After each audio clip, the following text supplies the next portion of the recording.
नकारे घेत जाऊ इतकी की तुम्हाला त्रास होईल आणि घरच्यांना पण त्रास होईल. बघा हे दादा त्यांनी ड्रिंक केलेली आहे आणि त्यांच्याकडून चालणंसुद्धा होत नाही आहे. त्यांची बॅग ओपन आहे, हातात पेन पकडून ते प्रत्येक बसवाल्याला थांबवून म्हणत होते की मला घरी ड्रॉप करून द्या, घरी ड्रॉप करून द्या. तर हे जे कंडक्टर दादा होते ना, त्यांनी चक्क त्याला पुश केलेलं आहे. तर नकारे असं करू, घरी कोणीतरी वाट बघत असते. आणि झालं काय नेमकं मी तुम्हाला सांगते. बघा इथनं बस जशा क्रॉस होत आहेत ना, तशा बसेस इथनं क्रॉस होत होत्या आणि ते दादा त्या बसेसच्या मधामधात येत होते.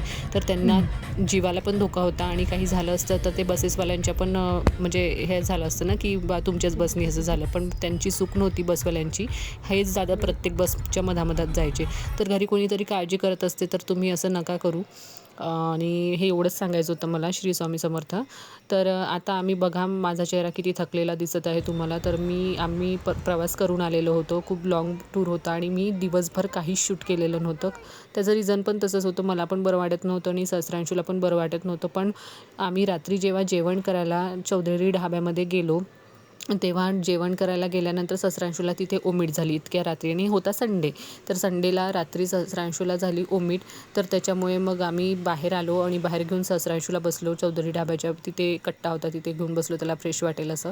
आणि मग मी डिसाईड केलं की नाही, सहस्रांशूला घरी जाऊन मी छान पतली खिचडी बनवून देते. आणि संडे असल्यामुळे तर डॉक्टरचं क्लिनिक ओपन असणारच नव्हतं.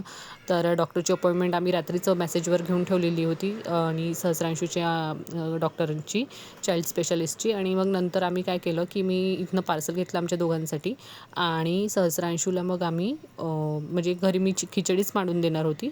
तर असं मग जाता जाता एक मेडिकल स्टोअरमधनं मग त्या मेडिसिन घेतल्यास डॉक्टरनी सजेस्ट केलेल्या. मग त्याच्यानंतर त्याला रात्री एक डोस दिला.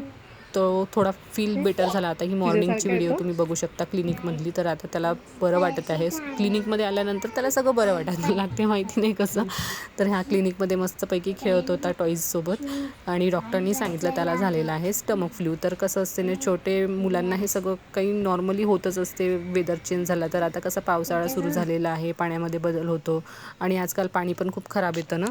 तर ह्या सगळ्या गोष्टी म्हणजे होतच राहतात. तर अशा पद्धतीने आजचा दिवस आमचा गेलेला आहे. तर आज मी जास्त व्हिडिओ शूट केलेला नाही आहे, त्यामुळे इथपर्यंतच मी व्हिडिओ हा ठेवते. आणि तुम्हाला हा व्हिडिओ कसा वाटला तर मला नक्की लाईक, कमेंट, शेअर करून सांगा. आणि उद्याचा व्हिडिओ नक्की येईल. 2 दिवस झाले मी व्हिडिओ टाकत नव्हते सहस्रांशूला बरं नसल्यामुळे. तर आता उद्या नक्की व्हिडिओ येईल. तोपर्यंत स्टे ट्यून.